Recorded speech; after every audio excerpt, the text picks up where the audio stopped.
Il s'agit d'un patient qui présente une masse attachée à la grande valve mitrale.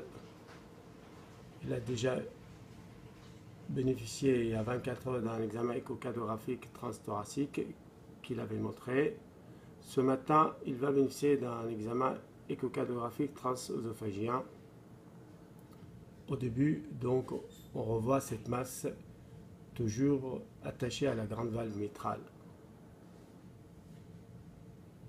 Par voie 4 cavités, on voit bien cette masse très mobile qui se prolonge dans l'oreillette gauche.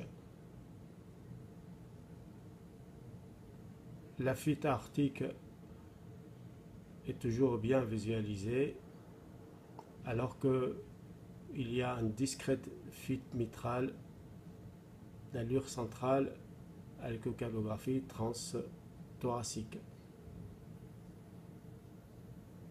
Par échocardiographie transœsophagienne, on voit bien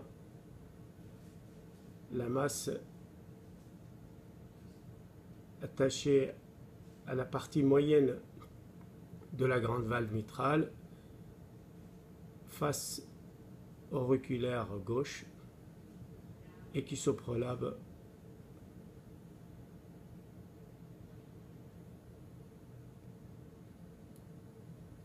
cette masse mesure, comme à l'examen transthoracique, 16 mm de longueur.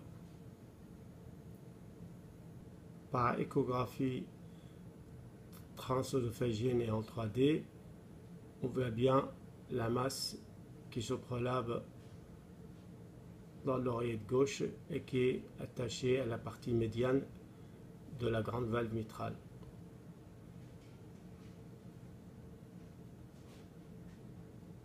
La même masse vue en 3D échocardiographie transœsophagienne, vue un peu de profil.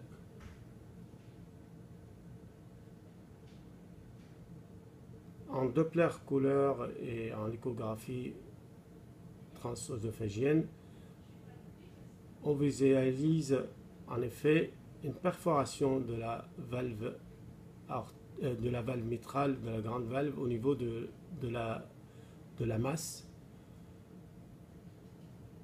Donc il y a en effet double fuite mitrale, une petite discrète centrale et une plus importante au niveau de la partie médiane de la grande valve mitrale, au niveau de la végétation, ce qui est en faveur d'une perforation de cette valve sur cette masse qui est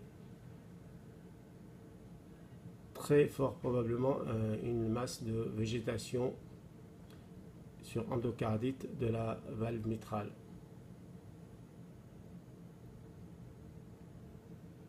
La fuite aortique chez ce patient, qui paraît assez significative, est liée surtout en effet à un aspect rétractile des sigmoïdes aortiques qui sont en tricuspidie. Et donc la fuite elle est centrale et n'est pas liée à une végétation. À nouveau la masse au niveau de la partie médiane de la grande valve mitrale qui se prolonge dans l'oreillette gauche.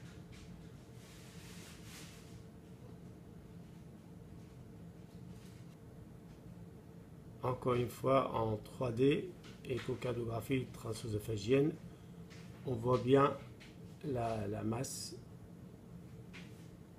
sur la face auriculaire gauche de la grande valve mitrale qui se prolonge.